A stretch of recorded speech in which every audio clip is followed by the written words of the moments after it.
o dia todo no aguardo para esse momento, viu, ministro? E eu quero, de público, agradecer a sua presença e desejar boa sorte para o senhor nesse finalzinho de gestão e depois como candidato a deputado, a governador do nosso estado de São Paulo. Tá? E muito obrigado pela sua presença.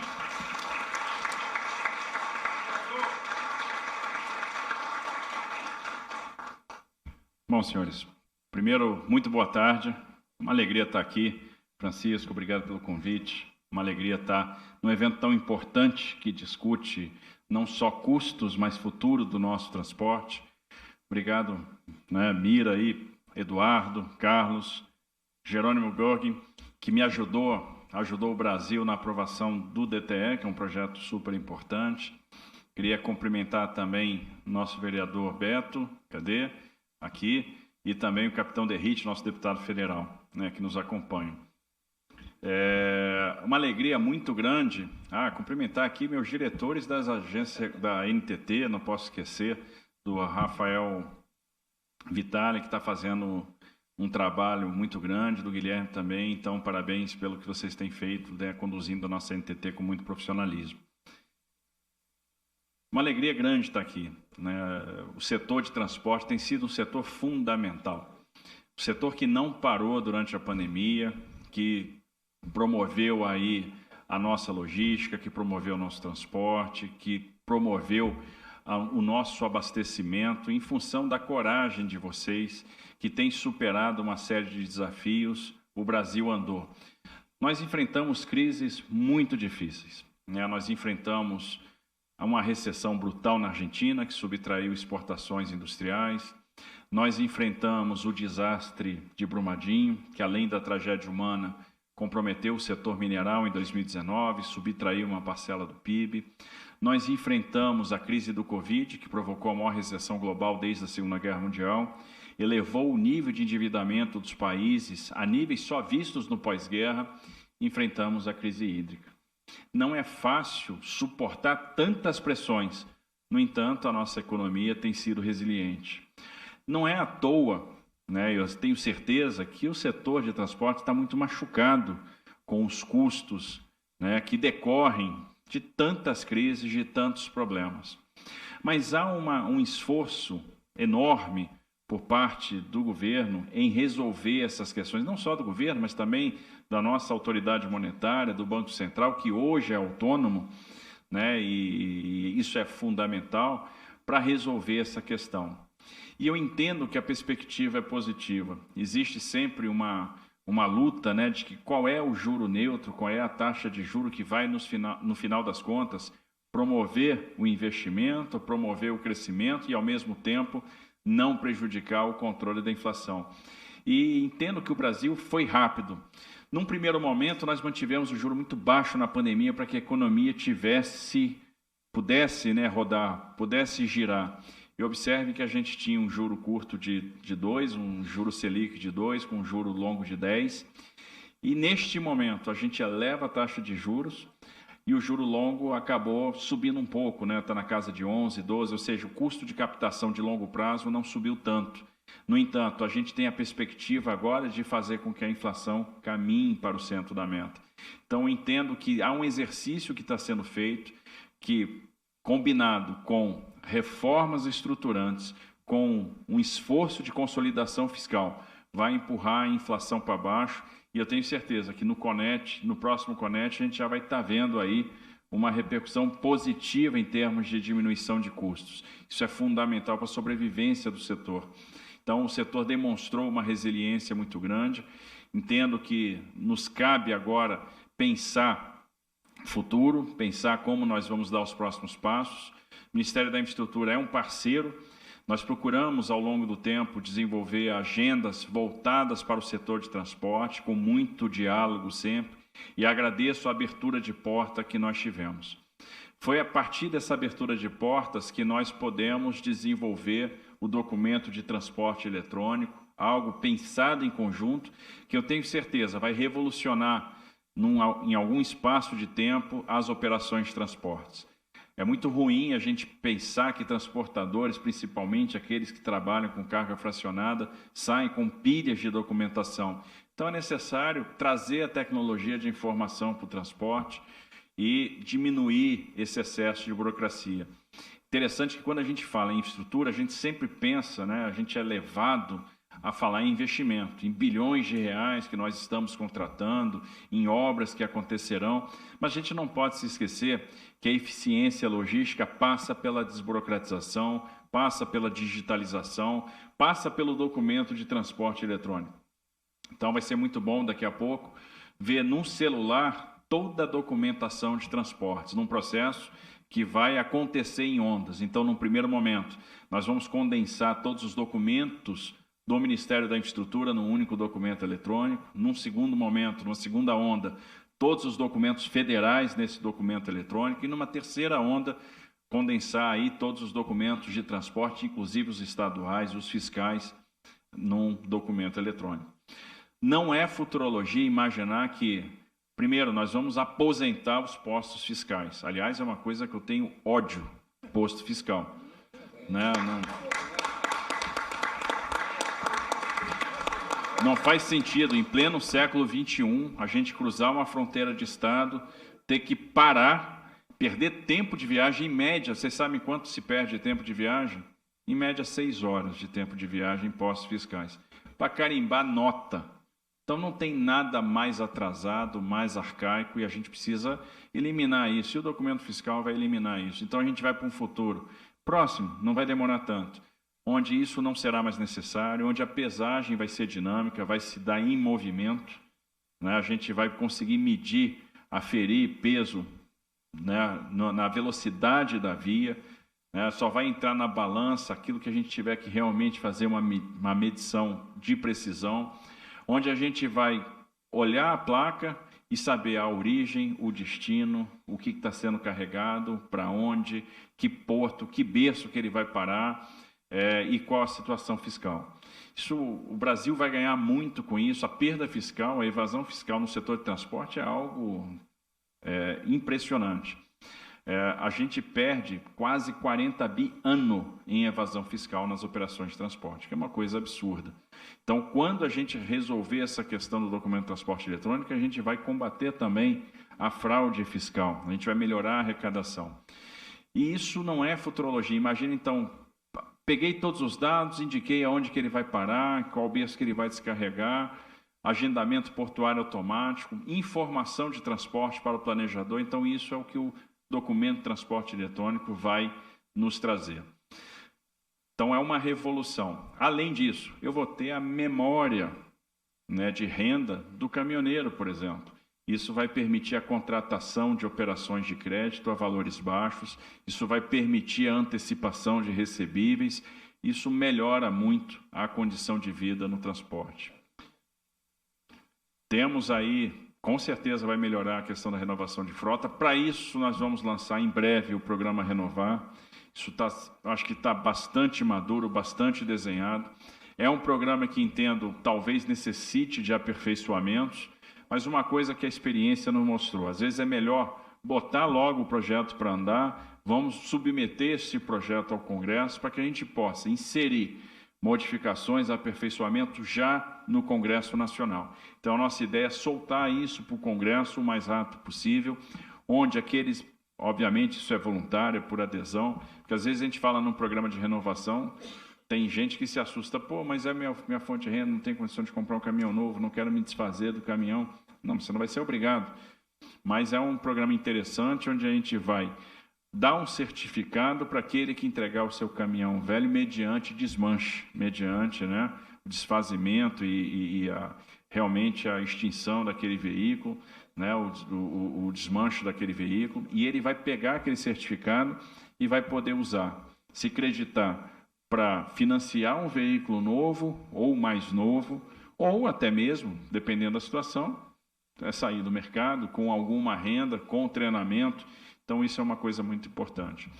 Esse programa Renovar vai sair imediatamente, tem fonte de recurso para isso, porque há recurso provisionado no balanço da Petrobras, por exemplo, para resolução de passivo ambiental, E quando a gente investe na renovação de frota, além de incentivar toda uma cadeia produtiva, todo um setor industrial, a gente está investindo também na melhoria ambiental. Temos uma outra agenda que é aprimorar o treinamento, a capacitação. O setor não pode morrer por falta de motoristas. Entendo que há de se fazer um esforço, governo e sistema SESC e Senat, para que a gente possa formar profissionais. Temos uma agenda que vai ter que andar necessariamente, que é a adesão do Brasil à conferência, né, à convenção aduaneira. Isso para facilitar o transporte transnacional. Então, está na nossa agenda, está no radar. Vamos procurar fazer isso da forma mais rápida possível, para também trazer este alento ao setor de transportes. Então, observe que nós vamos trabalhar em todas as dimensões. Uma dimensão importante, entendo, de fato, é a infraestrutura, que vai se dar por meio das concessões.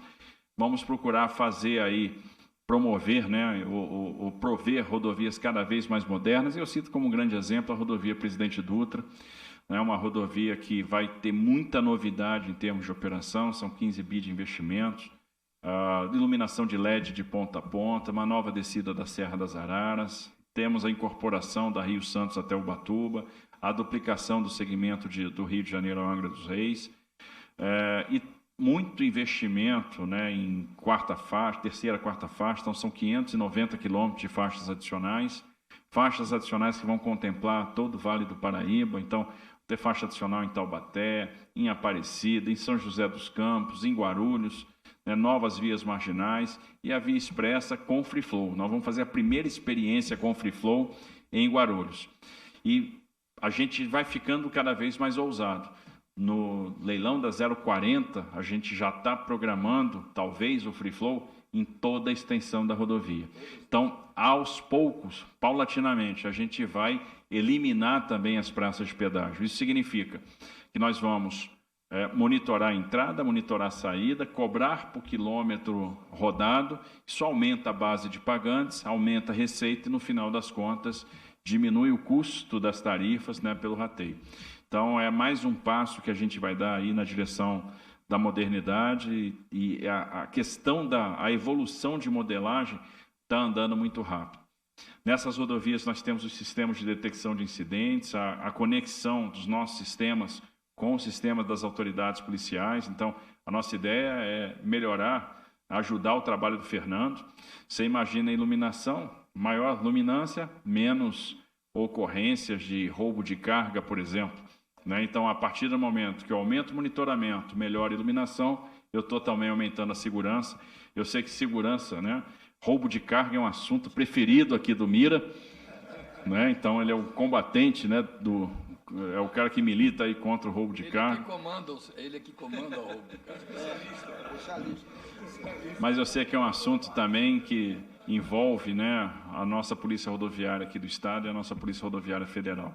Então, é um objetivo a ser perseguido, tornar as nossas rodovias mais seguras, diminuir essa questão do roubo de carga, essa epidemia que, no final das contas, traz muito custo, encarece seguro. E eu tenho certeza que a tecnologia que vai ser agregada em cada rodovia concedida a partir de agora vai concorrer para resolver, né, para diminuir esse problema. Então, a gente vai ser cada vez mais efetivo. Observe que a gente já publicou o edital, por exemplo, da Rio Valadares, ligação do Rio para o governador Valadares, mas incorporando o arco metropolitano do Rio de Janeiro, que era uma região muito complicada em termos de roubo de carro. Então, a gente, paulatinamente, vai melhorando a questão da infraestrutura. Uma coisa que a gente vai ver agora, também obrigatória nas concessões, são os postos de parada e descanso operados pelas concessionárias.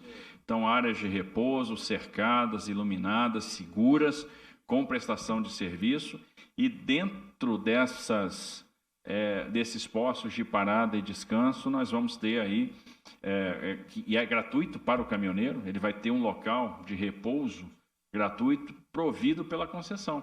Então, isso já vai estar embutido na tarifa. E observe que a gente está conseguindo fazer isso tudo, tentando trazer o máximo de justiça tarifária.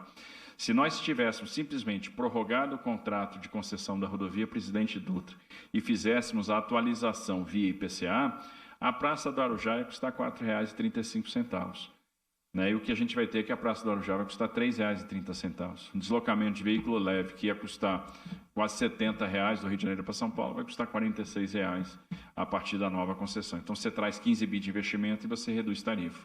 Aí a gente tem que correr, né, para lutar contra a inflação. A inflação comeu um pedaço e a gente está dando uma porrada para baixo na tarifa, porque nosso objetivo é reduzir custo do Brasil. Por isso que o modelo de Santos, por exemplo, está trazendo 19 bi de investimento, com uma redução de tarifa portuária que vai superar os 40%. A gente não vai fazer desestatização por fazer. A gente está fazendo desestatizações no final das contas para trazer eficiência, para reduzir o custo do Brasil. Esse é um objetivo que nós estamos perseguindo incansavelmente. Então, o setor de transporte é um setor fundamental para nós, é um setor que nos orgulha, é um setor que se manteve aí operacional diante de todas as dificuldades. Houve um esforço durante a pandemia para que a gente tivesse as instalações de transporte funcionando, né? Porque não existe transporte sem oficina, não existe transporte sem restaurante, não existe transporte, né, sem borracharia. E num primeiro momento não foi fácil para que as pessoas entendessem isso. Eu estou mantendo o supermercado operando. Tudo bem, se a comida não chegar no supermercado, se não tiver a fábrica operando, a fábrica de embalagem operando, e se não tiver transporte, e o transporte vai precisar de tudo aquilo que o cerca e faz com que ele funcione, nada vai adiantar. Mas vocês foram muito valentes, seguraram a peteca, estão enfrentando um problema que é global, né, que o problema da inflação é mundial. Então, nós estamos, boa parte da nossa inflação tem uma componente internacional e uma parte é energia. Aí é preço de combustível, energia elétrica, crise hídrica. Mas, enfim, o Banco Central está dando as respostas e a gente vai ver essa inflação convergindo para a meta ainda neste ano. Então, a gente vai ver essa situação sendo minorada com a atuação firme da autoridade monetária. A gente vai ver que o Brasil vai sair melhor do que outros países que estão demorando para tomar ações um pouco mais contundentes, porque a inflação é uma realidade. O que está acontecendo em países da OCDE, da zona do euro, os Estados Unidos, por exemplo, era inimaginável se a gente pegasse o cenário de 2019. E é o que está posto, né? Inflações de 10%, de 7%, de 8% em países como Estados Unidos, México, Rússia e países da zona do euro. Mas estamos firmes nesse combate. Nós conseguimos transpor crises graves, aprovando as reformas estruturantes dentro de um cenário de consolidação fiscal e contrariando todas as narrativas. Quando todo mundo dizia que a gente ia fechar o ano passado com 250 bi de dívida, de déficit, nós fechamos com 20 bi de superávit. Quando todo mundo falava que a nossa relação dívida-PIB ia bater 100%, ela fechou em 80%. Nós tivemos o melhor resultado de estados e municípios desde 91, em função dos recursos que o governo federal empenhou para o combate à situação da pandemia. Nós tivemos um resultado fiscal interessante nas estatais, um resultado positivo, em função da troca de mentalidade, em função da profissionalização dos dirigentes. Então, tem muita coisa andando que é super interessante e combatemos todos os fatores, uma parte dos fatores importantes que nos impediam de ter um crescimento estrutural. Então, quem aposta que o Brasil vai ficar preso na armadilha do baixo crescimento, está apostando errado. E a nossa tarefa, em alguma medida, lá no Ministério da Infraestrutura, é gerar demanda de transporte também, que nós vamos incendiar essa economia com mais de 800 bi de reais que já estão contratados e que vão virar obra nos próximos anos. Então, a nossa torcida é para que o setor de transporte fique cada vez mais forte e contem com o Ministério da Infraestrutura para isso. Parabéns pelo trabalho que vocês realizam e nós somos aqui fãs, estamos aqui para prestar a nossa homenagem pelo trabalho relevante, pelo trabalho silencioso, pelo trabalho profissional que o setor do transporte rodoviário de carga faz. Então, a minha homenagem sincera a todos vocês que fazem a coisa acontecer.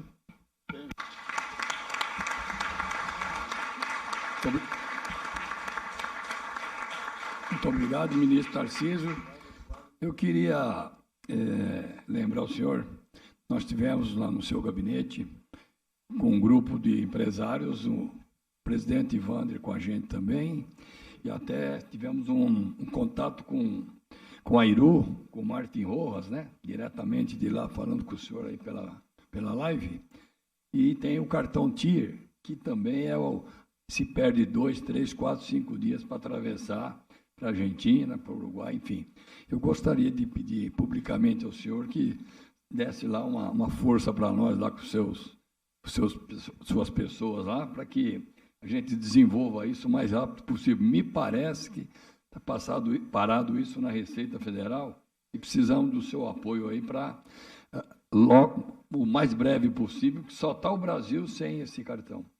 Então, nós precisamos se agrupar aos demais países. Vamos correr atrás. Então, a demanda está feita, está posta, nós vamos trabalhar junto da Receita Federal para resolver isso. Você sabe que a gente não pode perder para a Argentina em nada, né? Nem isso. Então, tá bom. Eu vou passar a palavra aqui para o Mira e depois para o... Posso fazer a pergunta? Pois não, Carlos. Faz a pergunta primeiro. Aproveitando a oportunidade, ministro, o setor está muito preocupado, principalmente na divisa, tá?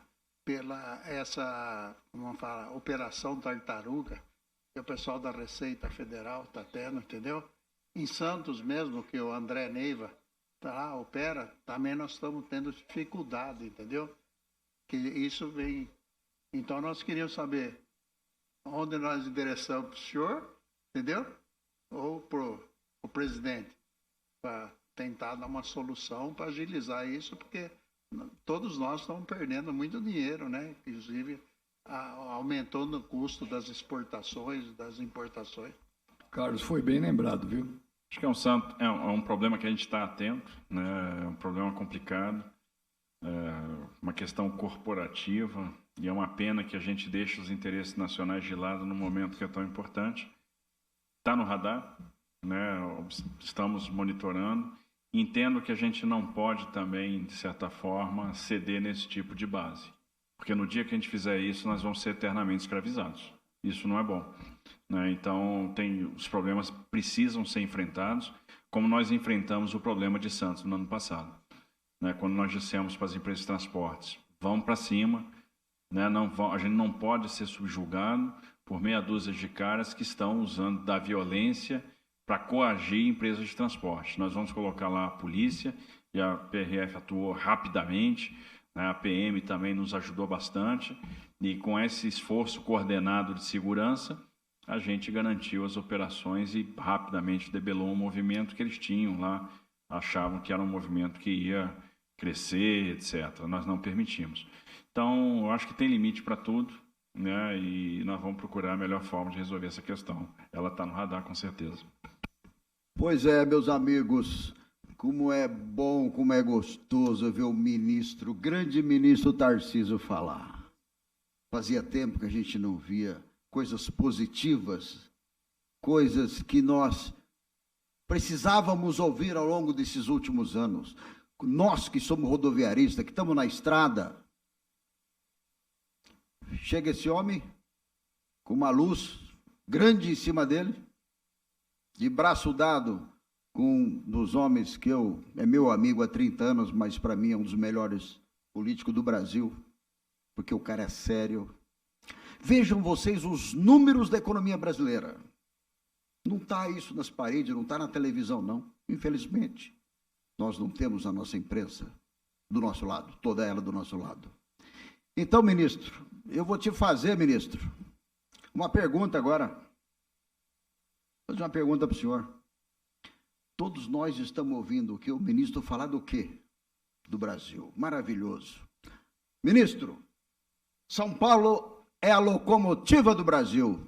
Nós também precisamos caminhar com as nossas pernas. São Paulo também precisa ouvir tudo isso que o senhor falou de Brasil, de São Paulo. Nós precisamos de um capitão também comandando o estado de São Paulo. Com seriedade, com competência. Esse nome, para mim e para milhões de brasileiros, chama-se Tarcísio Gomes de Freitas.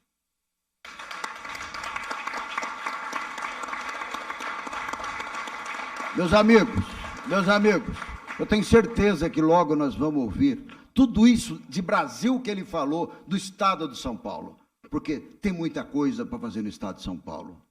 Ele ouviu 3 pessoas ali embaixo agora. Eu vi uma delas falou coisas horríveis do interior de São Paulo. Ele captou tudo.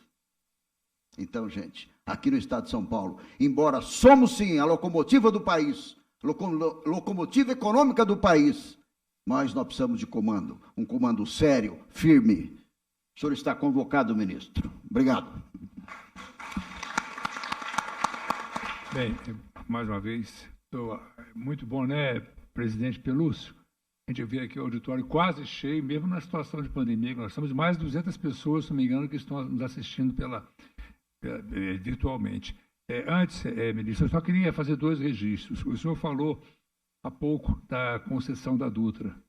Eu lá, representando a Federação de Transporte de Carros do Estado do Rio de Janeiro, também com meu amigo Panzan, São Paulo, Benatti, nós participamos de várias audiências públicas, na época, várias reuniões, na época com a agência, a NTT, com a EPL, na Firjan, trabalhando a modelagem da Dutra. E eu estou falando isso por quê? Porque foi uma modelagem que começou, e aí nós tínhamos muitas dúvidas, até porque aquela mudança de você colocar Rio-Ubatuba, né, e mudava e ficar seropédica Rio de fora, então gerou muita dúvida no começo. Então, nós entramos aí, participamos da audiência, discutimos muito aquilo. E eu estou voltando a esse assunto agora também, porque eu recentemente, eu não sei se o senhor recorda, o senhor quando abriu lá aquela reunião da licitação da modelagem do Santos Dumont, do aeroporto Santos Dumont, por videoconferência, eu estava lá naquele grupo de trabalho representando a ação comercial e a FETranscarga. Estava lá a FEComércio, a Firjan, o governo do estado do Rio, a SAC, e depois entrou a prefeitura. O senhor fez um discurso lá, eu manifestei, que foi assim, que deu toda a tranquilidade para que aquele assunto que estava gerando desconforto no Rio de Janeiro tivesse uma solução. E o senhor até já antecipou naquela ocasião a possibilidade da relicitação do aeroporto do Galeão, que acabou, o desfecho foi esse. Mas eu queria só fazer o registro, nós tivemos algumas reuniões de trabalho, depois do grupo, algumas reuniões, depois teve o Galeão colocou à disposição a operação, e nós tivemos uma conclusão. Mas eu queria só registrar aqui de público, porque durante as reuniões, várias reuniões, era comentado o exemplo, a licitação do Santos Dumont tem que seguir o exemplo da licitação da Dutra. Entendeu? Então, eu queria deixar isso mais uma vez registrado, e foi um trabalho que o senhor realizou com a sua equipe na ocasião. E Santos Dumont também agora vai estar em conjunto com o Galeão, nós também estamos muito confiantes nisso. E, para finalizar, eu queria lembrar aqui o meu amigo Mira, não precisa nem lembrar, né? Mas o Mira, o CONET de agosto de 2017 foi realizado no Rio de Janeiro, lá no Windsor Barra. Lembra disso? E quem nos visitou lá e fez um discurso brilhante? Isso, o nosso presidente Jair Bolsonaro. Então, que seja isso um presságio também aqui com relação a São Paulo. Tá bom? Sucesso para o senhor.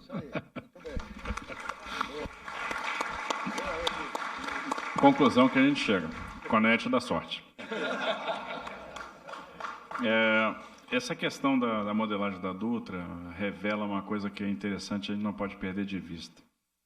Há tempos atrás, eu achava que a iniciativa privada não participava das decisões de governo, deixava a coisa correr, achando que algum governo resolve o problema. Governo nenhum resolve o problema. Os governos agem por provocação. As forças vivas da nação, e a iniciativa privada está entre elas, e talvez seja a principal, porque gera desenvolvimento, porque gera emprego, tem que assumir o protagonismo. E de uns tempos para cá, o que a gente está vendo é uma mudança absoluta de postura. É o empresariado participando, é o empresariado movendo o país, levando o país para a direção certa. E isso é um dos motivos pelos quais nós enfrentamos crises tão severas e conseguimos aprovar reformas importantes. Quando se falava lá atrás em baixo crescimento estrutural, o pessoal dizia o seguinte: o Brasil não vai crescer de forma estruturada porque nós não passamos por uma reforma da Previdência, nós não tivemos uma reforma trabalhista, porque falta investimento em saneamento básico, falta investimento em infraestrutura, porque nós temos excesso de crédito subsidiado, porque nós temos dificuldades para fazer negócio, porque falta uma reforma administrativa, nós temos um sistema tributário excessivamente regressivo, e nós temos problemas relacionados à questão educacional. De lá para cá, se eu estou falando de 14, 15, nós aprovamos uma reforma trabalhista, aprovamos uma reforma da Previdência, se aprovou a Lei da Liberdade Econômica, Jerônimo. Você conhece essa lei aí? Conhece, né? Mais ou menos, né? Pois é, vê que ele tem um dedo abençoado aí, né? Bota a mão, os negócios saem. Mas aprovamos, que é importante para a questão do doing business, aprovamos o marco do saneamento. Olha que coisa. Tem alguma coisa que gere mais indignidade do que 30 milhões de brasileiros sem água potável, 100 milhões de brasileiros sem coleta e tratamento de esgoto? Olha o efeito que isso tem no aprendizado, né? Olha o efeito que isso tem no sistema de saúde. E, de repente, a gente aprova o marco de saneamento, que era algo que estava sendo empurrado, que gerou segurança jurídica, harmonizou competências regulatórias, gerou metas de universalização, permitiu a montagem de blocos de referência e aí os leilões de saneamento básico, um atrás do outro. Foram dezenas de bilhões de reais contratados de saneamento ano passado, eu destaco o leilão da SEDAI, 40 bi no Rio de Janeiro, fora os outros, né, no Amapá, 3 lotes em Alagoas, o lote de Cariacica, e esse ano nós vamos ter uma sequência de leilões. Na questão infraestrutura, 820 bi contratado até agora, nós vamos passar de 1 trilhão. Eu tenho 25 anos de estrada na infraestrutura e eu nunca vi isso. Significa que os próximos anos, o Brasil vai virar um canteiro de obra, e isso não é uma previsão vã, isso vai acontecer porque os contratos estão assinados e são contratos sólidos, bem construídos. Nós temos um excesso de liquidez que nós estamos trazendo para cá. Tem 17 tri de dólares voando aí, 1 tri de reais a gente está trazendo para cá, já. E aí são obras que vão acontecer nos próximos anos. Nós diminuímos o estoque de crédito subsidiado de 40% para 6%, ou seja, a gente começou a destravar aquilo que impedia o crescimento estrutural do Brasil. E dentro de um ambiente de complexidade, dentro do ambiente de crise. E é o mar revolto que forja o bom marinheiro, né? Jogar para a galera quando a relação dívida-PIB é de 30% é fácil. Nós pegamos algum momento lá atrás que tivemos todos os ventos soprando a favor e perdemos a oportunidade de fazer transformações que levassem o Brasil para outro patamar. E agora, mesmo com toda a dificuldade, houve firmeza suficiente para conduzir o país a aprovar reformas estruturantes e desfazer todas as previsões apocalípticas que fizeram. Porque o pessoal dizia, isso vai dar errado, e dava certo. Vai acontecer isso com a dívida, e não acontecia. Tudo o que acontecia, todas as previsões, justamente aconteciam o oposto. E isso só tem uma explicação, é seriedade, é trabalho, é crença no futuro do Brasil e é, de certa forma, a iniciativa privada agindo. Porque não se engane, a gente não teria marco do saneamento sem iniciativa privada, a gente não teria reforma da Previdência sem iniciativa privada. Ela está movendo o país, impedindo muitas vezes que bobagens sejam cometidas, preservando essa nossa trajetória de recuperação fiscal e garantindo que as reformas importantes sejam conquistadas. Então, eu acredito aí realmente ao esforço da iniciativa privada, à participação do privado, a esse protagonismo, muito daquilo de concreto, de positivo que está acontecendo. E quando você combina esse protagonismo com uma condução firme no Executivo, né, e o apoio do Legislativo, as coisas dão certo, e é exatamente isso que está acontecendo. É por isso que o Brasil vai crescer bastante nos próximos anos. E quem aposta errado, o contrário, vai quebrar a cara. Ok, ministro. Ministro, nós temos aqui o doutor Marcos Aurélio, da área jurídica da NTC, que quer fazer uma perguntinha para o senhor aí. Tá? Ministro, eu queria cumprimentá-lo e dizer que eu sou assessor da NTC, da Federação de São Paulo e do sindicato. Como assessor da federação, eu participo do conselho da Artesp. Não é? Como assessor da NTC, eu participo de várias reuniões da NTT, não é? E discutindo as bandeiras da NTC, que eu vi que o senhor se referiu a várias delas. Não é? Renovação de frota. A NTC apresentou ao governo federal, há 15 anos atrás, uma proposta exatamente nesse sentido. Dar ao caminhoneiro um certificado para ele utilizar e tirar o veículo e sucatear o veículo. Nunca houve no governo quem desse ouvido a essa proposta da NTC. A NTC, desde o surgimento dos pedágios no Brasil, tem defendido o tempo todo. O pedágio precisa ser universalizado. Todos pagam, porque todos pagando, o pedágio será menor. O free flow, que é a primeira proposta que nós encontramos, é realmente na Dutra. E o Estado de São Paulo, agora, na última reunião da Artesp que nós tivemos, anunciou que no próximo trecho do Rodoanel haverá apenas a cobrança de pedágio pelo sistema free flow. Nenhuma praça de pedágio mais. E essa é uma bandeira da NTC lá de trás. Outra bandeira da NTC também, não é? É a questão do fim da barreira fiscal. Não faz sentido. Na Europa, a gente atravessa fronteira de países e não tem barreira. No Brasil, a gente anda no Brasil e vai parando de estado em estado, de barreira em barreira. E o senhor falou também, essa é uma bandeira que a MTC, o Adalto, que não está aqui hoje, fez um trabalho de levantamento dessas barreiras fiscais para mostrar o atraso que existe no Brasil nessa questão das barreiras. A outra coisa que o senhor falou, quando surgiu a questão do documento de transporte, o DTE, a NTC participou das discussões na NTT e sempre defendeu que fosse um documento único de transporte.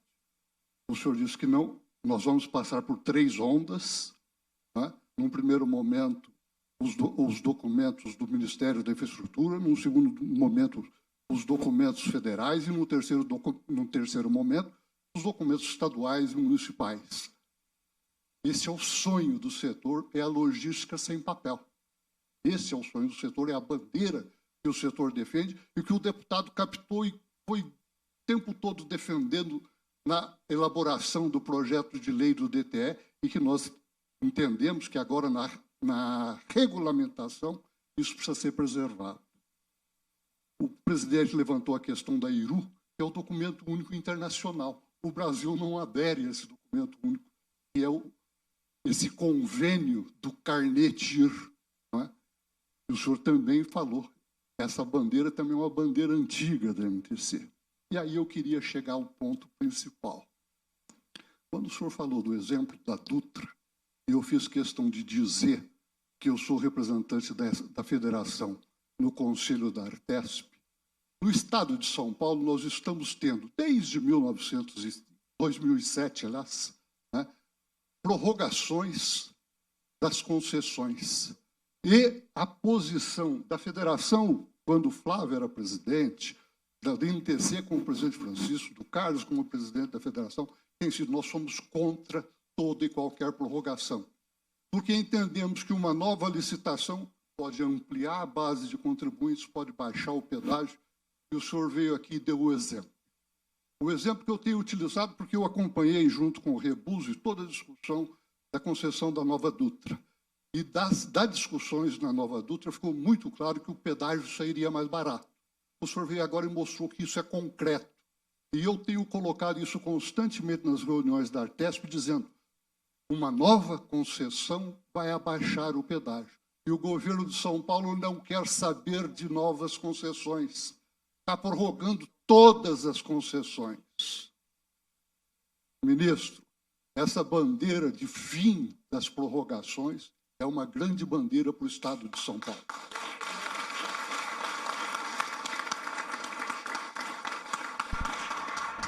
A situação mudou muito da década de 90, quando esses contratos foram modelados, para agora. A situação macroeconômica mudou e nós trilhamos uma curva de aprendizado em termos de modelagem.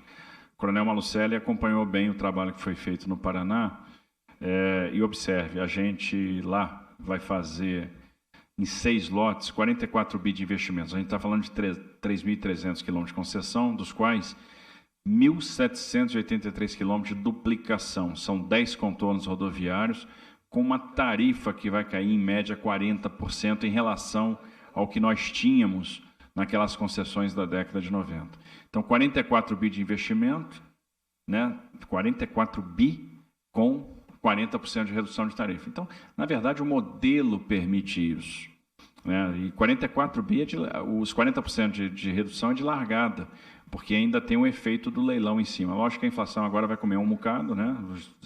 O IPCA acumulado aí, mas, enfim, vai ficar muito mais barato para o setor produtivo. E mais, com garantias que o contrato vai ser executado, porque a discussão no Paraná, por exemplo, gerou em torno de que tipo de mecanismo contratual nós faríamos para preservar a caixa das concessões e fazer com que o investimento de fato acontecesse. Porque se você faz um leilão simplesmente por menor tarifa, né, sem nenhum tipo de controle, o que acontece?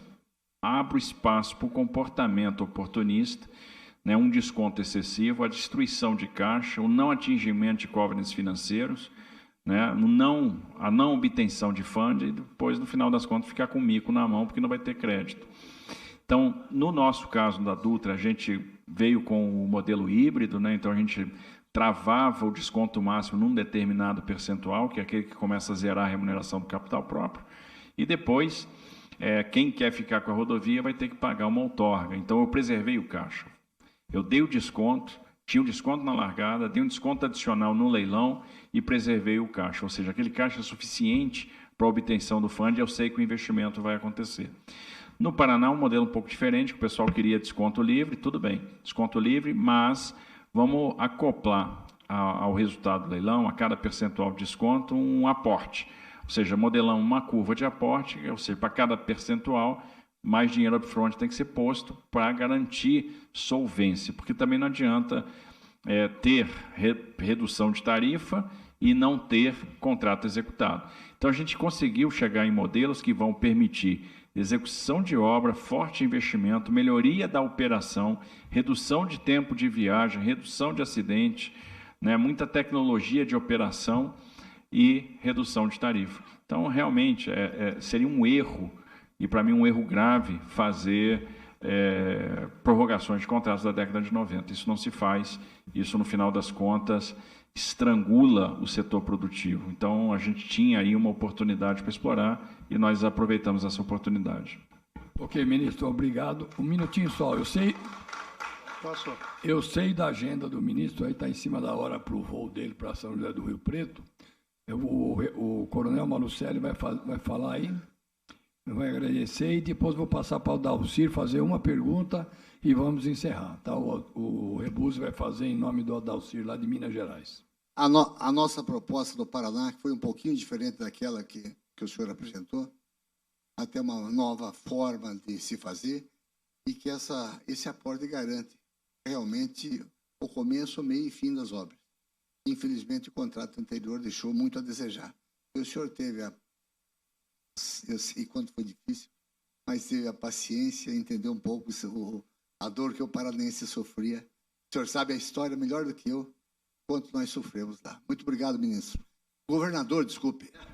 No final das contas, eu acho que todos nós queríamos a mesma coisa, né? E a grande questão é como atingir o objetivo. Qual era o objetivo final? Trazer o investimento e não fazer com que o cara, não permitir que o cara ficasse no meio do caminho. Dá um desconto agressivo e depois não faz a obra. Então, seja pelo modelo híbrido, seja pela curva de aporte, a gente chega no mesmo lugar. Então, resolvido. Ministro, eu recebi aqui uma pergunta pelo WhatsApp do Adalcir Lopes, do Sindicato Nacional de Transporte de Carga Pesada, Sindipesa, que ele pergunta o seguinte: as obras para solucionar as estradas em Minas Gerais em estado com meia pista, tipo Nova Era, que impede o trânsito de cargas excedentes, e bloqueia na 262, próxima à cidade de Nova Era, e realiza, e também qual é a previsão da licitação da concessão da 262? Essa pergunta que ele passou. Bom, muito obrigado pela pergunta. E aí eu vou pedir para o pessoal de Minas prestar bastante atenção no que eu vou falar, porque realmente assim são questões complicadas. Por exemplo, a gente teve lá o deslizamento do maciço em Nova Era. Então, muita gente chegava para a gente... O que aconteceu? Uma parte do maciço deslizou, eu tinha uma massa de terra aqui e o asfalto subiu. Né? Aquele negócio até feio de ver. E o pessoal disse, pô, demoraram muito para entrar, só entraram agora. E aí é o seguinte, aquele maciço de terra continuava se deslocando. Fazer a obra antes que aquilo estabilizasse ia ser complicado. Se eu começo a aliviar a carga antes, se eu começo a tirar material, o que ia acontecer? aquele maciço ia deslizar de uma vez e ia levar o único ponto que eu tenho ali perto de fazer o acesso, de fazer o desvio. E eu precisava fazer o desvio para manter o trânsito funcionando enquanto eu estou trabalhando. Que aí eu encurto o tempo. Às vezes a gente acha que está perdendo tempo. Pô, esses caras estão parados, estão de braço cruzado, estão perdendo tempo. Não, eu estou ganhando tempo. Porque se a gente não faz isso, aquele negócio todo ia embora e a possibilidade que eu tenho de fazer o desvio lateral ia embora junto. E aí sabe lá Deus onde que a gente ia fazer o desvio e como que a gente ia fazer. Então espera o maciço acomodar, aí começa a aliviar a carga, faz o desvio, depois está chovendo para caramba, a nossa ideia é pavimentar o desvio e assim que a gente conseguir tirar o material ali necessário, abater o talude, a gente faz a reconstituição de pavimento. Isso, então, é isso que a gente está fazendo. O lance da 262, você vê como é que são as coisas. Teve um rompimento e a gente começa a monitorar. E o pessoal diz, pô, tem que fazer um desvio por aqui. A gente disse, olha, se fizer o desvio aqui, o desvio vai embora. Não tem necessidade de fazer interdição total da rodovia. A gente dizia, tem. Por que a gente vê que tem? Porque a gente ia lá, fazia uma selagem de trinca, no dia seguinte a trinca estava com 10 centímetros. Hoje, parte da rodovia já está indo embora mesmo. O negócio lá na 262 é tão grave que não tem jeito de recuperar o aterro. Não tem o que fazer ali. Aquela erosão é de tal proporção que não tem mais o que fazer ali vai embora. É tão grave que a gente vai fazer o seguinte, nós vamos fazer uma cortina atirantada e vamos confinar o aterro na cortina para poder refazer o pavimento, né, entre o maciço e a cortina, porque não adianta achar que vai dar para recuperar aquela erosão, porque não dá, o curso do rio mudou embaixo. Eu nunca tinha visto na minha história aí de geotecnia, né, que eu não sou engenheiro geotécnico não, mas a gente acompanha as coisas, ela é geotécnica lá, a Paula, ela é doutora em geotecnia. Mas eu nunca tinha visto na engenharia rodoviária um troço daquele. A rodovia começou a ser engolida. E a gente dizia, olha, esse galpão vai embora, e ia embora, isso aqui vai embora, a rodovia vai embora também, e está indo embora. O negócio é impressionante, assim, impressionante o que aconteceu, e é por isso que, olha, não adianta. Libera o tráfego aqui. Não dá, vai embora. Então, a gente vai fazer a cortina agora de concreto, né? Nós estamos lá, vamos fazer a cravação de pilares, vamos fazer a cortina, vamos atirantar, etc. E aí, o pessoal fala, pô, mais uma vez a 381 deu errado, saiu e tal. Gente, se fosse fácil, já estaria licitado há muito tempo, já teriam resolvido esse negócio. 381 é tão complexa que você faz uma licitação de obra pública na 381, ela dá deserta. Nós licitamos os lotes 8A e 8B da 381 3 vezes, nunca apareceu ninguém. Nós tentamos várias vezes licitar lotes da 381 e não aparece interessado. Por quê? Fazer como obra pública, onde você vai botar orçamento e alguém vai ter que entrar, vai medir e receber depois de fazer o serviço, é um modelo que na 381 não cabe. Você lá sai de uma cota 200, vai para a cota 900, vem para a cota 700, é uma rodovia projetada, construída lá atrás, década de 50, que acompanha curvas de nível, né? Então, tem muita retificação de trecho para fazer, muita obra de arte especial, tem túnel, lá tem 12 mil pessoas na chegada em Belo Horizonte, você tem gasoduto para fazer, tem muita interferência com o concessionário, é super complexo. E quando você modela, você chega para o concessionário, ele diz o seguinte, pô, olha, é muito alto o nível de risco para eu ter a mesma remuneração numa rodovia Presidente Dutra. E tem o seguinte, a gente já está operando com tarifa alta, então eu não tenho mais espaço para botar mais tarifa para dentro, porque senão ninguém aguenta. A gente já está no limite da tarifa e mesmo assim a remuneração não atrai o mercado. Tinham 4 grupos estudando e os 4 declinaram na reta final. Aí o que a gente vai fazer também? Vamos desistir? Eu gosto muito de sertanejo, né? E aí vem a doutrina de Marília Mendonça, né, para a gente. Supera. Pô, não deu certo? Vamos pensar o próximo passo. Vamos fazer dar certo, né? Porque a gente não pode desistir. Então, pô, o que dá para fazer? Bom, se a conta não está fechando, pô, eu não quero tirar CAPEX, eu não quero tirar investimento, porque eu entendo que os investimentos são importantes. Eu também não quero acrescer tarifa, porque se eu botar mais tarifa para dentro, vai ficar muito caro o pedágio. O pedágio lá já vai ser caro. Não tem jeito. Lá é desafiador mesmo. E entendo que, pô, quando a rodovia estiver direitinho, ninguém vai se incomodar de pagar a tarifa que vai ser lá. Se, pô, eu não quero tirar investimento e eu não quero aumentar a tarifa, só tem uma solução, é fazer aporte. Bom, mas aí eu tenho um problema. Como é que eu vou botar aporte lá se eu não tenho dinheiro? Vamos botar a criatividade para funcionar. A primeira coisa que veio na cabeça, Acordo de Mariana. Tem um Acordo de Mariana, e ali vai ter um estoque de dinheiro grande. Eu queria pegar parte desse acordo, né, uma parcela pequena do volume do acordo, e botar como aporte na concessão.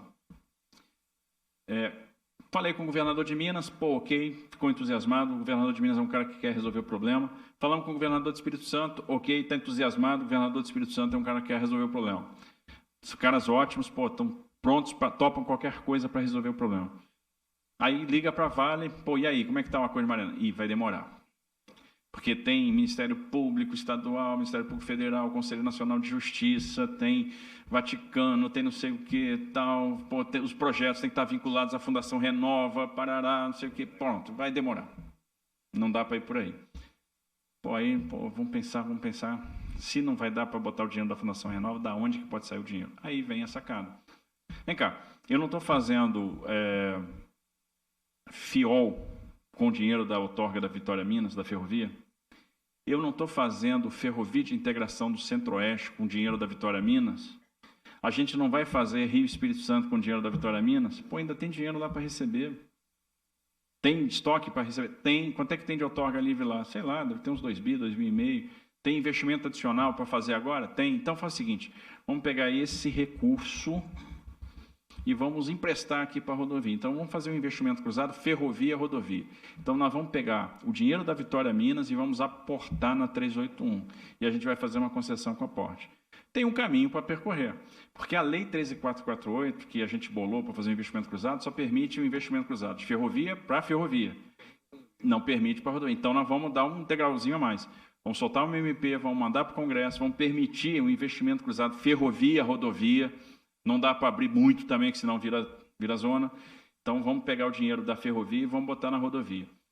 E a equipe lá da Natália, que a Natália é a rainha das soluções criativas, em umas 2 semanas ou 3 aí ela fecha a modelagem. A gente vai com a rapaziada da NTT aqui também, que é ponta firme, e abre uma consultazinha pública rapidinho, só para informar a sociedade que a gente está fazendo essa mudança no modelo. Vamos para o TCU, para explicar para o TCU o problema de atratividade que a gente tem e aprovar isso no Tribunal de Contas. A gente publica o edital e vamos embora. Aí, quando a gente falou, vamos fazer essa modificação, vamos mudar a atratividade, vamos aportar, aquelas empresas que tinham desembarcado do projeto da 381 voltaram. E mais, veio gente nova que não estava. E aí já teve grupo que disse, olha, eu quero participar, mas dá 90 dias depois do contrato da Rio Valadares, que eu quero entrar na Rio Valadares e quero entrar na 381. Isso é do cacete, que faz todo sentido. Rio, governador Valadares Belo Horizonte, João Molevade, Viana.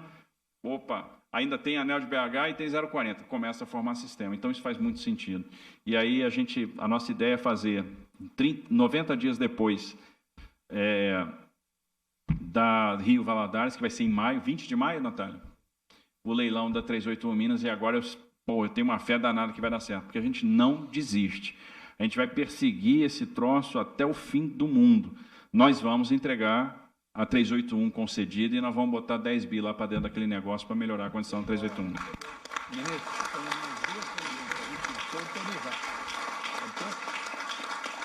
Estou falando para o ministro que eu prometi que era a última, mas tem mais 2. Se ele autorizar, eu vou passar a palavra para o nosso diretor da NTC, o Celso Mirassol. E depois o Carlos Panzan, e prometo que eu não vou pedir mais. Tá? Obrigado. Olha, é uma honra estar aqui recebendo todos os esclarecimentos, viu, ministro? Nos motiva muito como batalhadores que somos do setor de transporte. Na verdade, quando o senhor coloca para nós da competitividade, produto brasileiro, e falou de Santos, né? Me arremeteu o problema que nós estamos enfrentando já há algum tempo na descida da Serra da Imigrantes, né? Quando a gente fala de competitividade, olhando para o pedágio, que sem dúvida é o pedágio mais caro do Brasil, é o pedágio da Imigrantes, e os caminhões, os rodotrens, que são os caminhões que, com certeza, alinhado com esse tema competitividade, que em termos de transporte de contêiner, levam 2 contêineres de 40, não pode descer a serra. Enfim, nós já fizemos todos os testes, tecnicamente já está aprovado que os caminhões podem descer engatado, e agora nós só estamos aguardando, eu acho que é uma decisão que está muito mais política do que técnica. E quando o senhor coloca todos os investimentos que serão feitos no principal porto do nosso país ou da América Latina e não poder descer com rodotrem equipamentos que estão totalmente aprovados tecnicamente, é um absurdo. Então, eu gostaria de fazer um pedido ao ministro.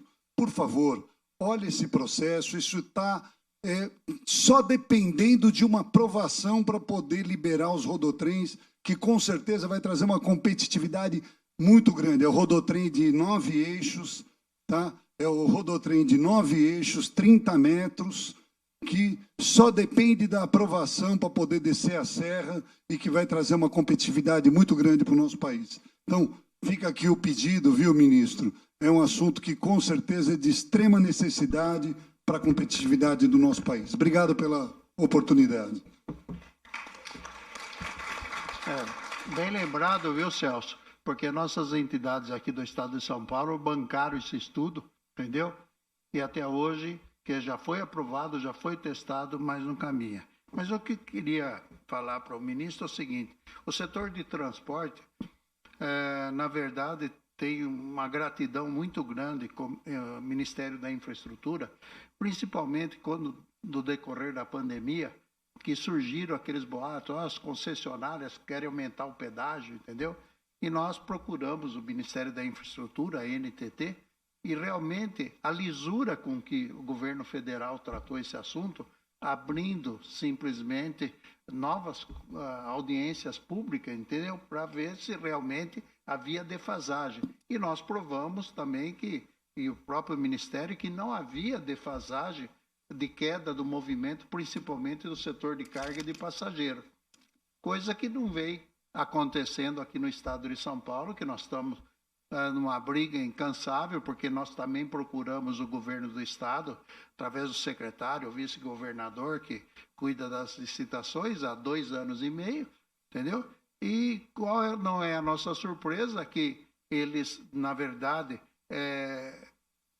prorrogaram essas concessões, entendeu? Por um tempo, quer dizer, não provaram para nós, só provaram o que eles receberam. Está aqui para vocês saberem, a Ecovias, o governo do estado, recebeu 650 milhões. Tá? E para a Autoban, recebeu 2.180 milhões. Tá? Então, quer dizer, inclusive eu quero lhe agradecer por aquela entrevista que o senhor deu semana passada, que até o Mira me mandou, a respeito do Porto de Santos lá, porque nós levamos o conhecimento do governo do estado e falamos, espera um pouquinho, vocês vão prorrogar para quê? Entendeu? Ah, não, mas tem novas licitações, mas espera um pouquinho, as concessões já venceram, tá? Vai abaixar a TIR vai abaixar, e a outorga? A outorga não. Ué, mas como que não vai baixar a outorga? Entendeu? Então faz nova licitação, pondo a dívida que o governo tem com a concessionária, entendeu? E faz uma nova licitação. Quer dizer, tá? E realmente nós tivemos essa audiência em novembro, que falaram que iam rever essa situação, tá? E até hoje nós não temos essa resposta. Quer dizer, aquela sua fala e da deputada, tá? Eu mandei para o governador, mandei para o vice-governador, para o secretário de transporte, tá? Tá bom? Muito obrigado pelo apoio.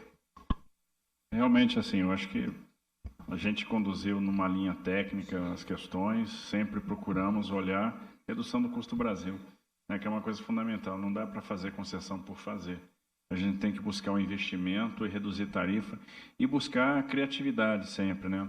Observe que a gente agora, há pouco tempo, resolveu o problema da ligação da última linha da CPTM com o aeroporto de Guarulhos, né?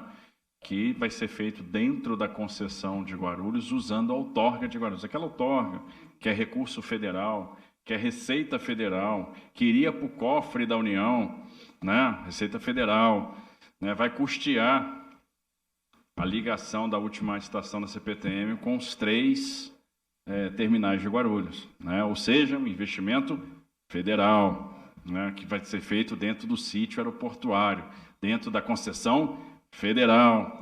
Então, a gente está sempre usando a criatividade. Tem gente que quer se apropriar, né, do investimento federal, é curioso, né? Se apropriar da criatividade, dizer que vai lançar a obra, é até curioso, é até engraçado, mas a gente faz os esclarecimentos.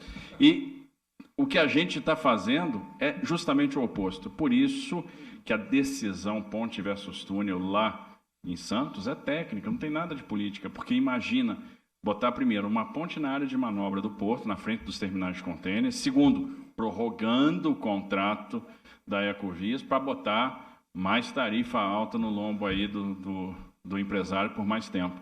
Pô, cabe dentro da desestatização portuária o túnel, porque a dificuldade nunca foi técnica, era financeira.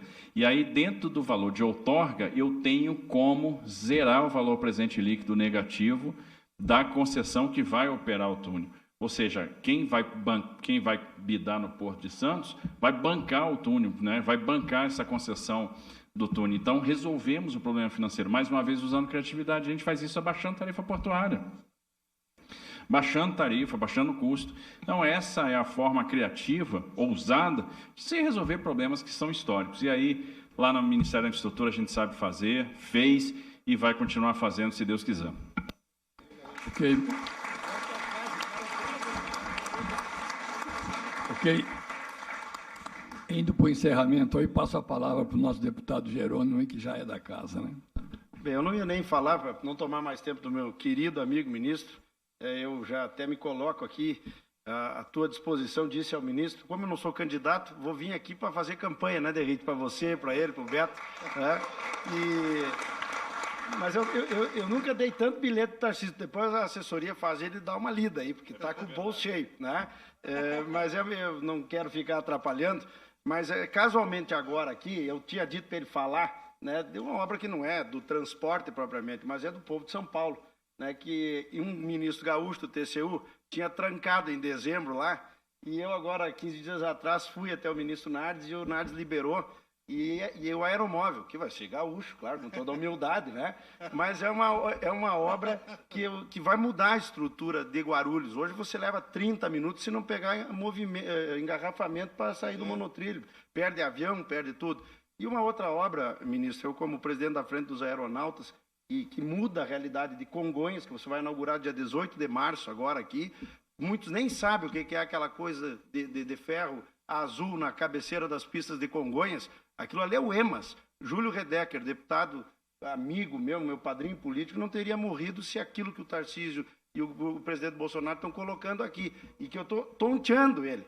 Para amanhã ele falar com o ministro, com o governador do Rio de Janeiro, para fazer lá em Santos Dumont também, deixar essa marca dele lá, para nós ter 2 aeroportos de ponta com maior nível de segurança do mundo. Tudo isso porque ele nos dá atenção, nos dá valor e sabe o que o Brasil precisa. E sabe o que São Paulo precisa também. Eu só não vou levar ele para governador do Rio Grande, que eu vou tentar ainda uma hora dessa. Mas agora aqui tu governa São Paulo e quem sabe na tua reeleição nós vamos ser colegas. Ele é nosso aqui, negão, ele é nosso. Parabéns por tudo, Tarcísio. Obrigadão. Tá. Gente, quero agradecer a presença do ministro, que em menos de 10 dias esteve aqui na posse do Adriano, né? Está ali do lado ali, ó. E voltou aqui com a gente, já é da casa aqui, né? Nos últimos 20 e poucos dias, a gente teve 4, 5 vezes junto aí, aquele trabalho junto com o Fernando também, ele e o presidente do Sindicato de Santos que está aqui, nós ficávamos falando quase que o dia inteiro entre nós ali, né? Naquela luta de Santos lá. Mas eu quero dizer para o senhor que tem aqui alguns amigos meus também que estão prontinhos para trabalhar para o nosso presidente da República e trabalhar para o senhor também, tá? E dizer que o senhor será o nosso governador do Estado de São Paulo, e eu sei que o senhor vai tirar de letra. O maior problema que o senhor vai ter aqui é aturar o nosso presidente da federação, que vai dar um trabalho danado, tá? Então, eu quero realmente agradecer mais uma vez a sua presença, e o senhor já é da casa realmente. Se o senhor quiser fazer a despedida, eu sei que o senhor está correndo aí, está em cima da hora, né? Aproveitar, Francisco, pois não, que o nosso presidente do Sindicato de Rio Preto está ali, seu Cássio. Tá aí, Milton, levanta aí, Cássio, só para o... Entendeu? Amanhã o senhor vai estar Amanhã ele está lá em Rio Preto também, Tá bom? chegou hoje aqui, está voltando, tá? Tá? Ok, se o senhor quer dar uma despedida do nosso pessoal, eu te agradeço. Olha, eu queria só agradecer aí a deferência, agradecer a oportunidade, o carinho. É sempre bom estar no meio do empresariado, de gente que trabalha, gente que faz acontecer num evento importante para o setor, né, num setor que é forte, que carrega o Brasil nas costas, que é importante e a gente tem o maior orgulho. Então, contem sempre com o Ministério da Infraestrutura, contem sempre com o nosso apreço, com a nossa criatividade, com a nossa ousadia, contem sempre com a gente, porque é uma obsessão dar solução para os problemas. A gente não resolve tudo que gostaria, mas com certeza a gente tenta fazer o máximo, porque nós temos a mesma coisa que vocês têm, paixão pelo que faz. E quem mexe com transporte é apaixonado. Quem faz transporte no Brasil faz porque tem paixão, porque tem brilho no olho, porque tem sangue quente na veia, e é isso que faz a diferença. Então, parabéns a todos vocês.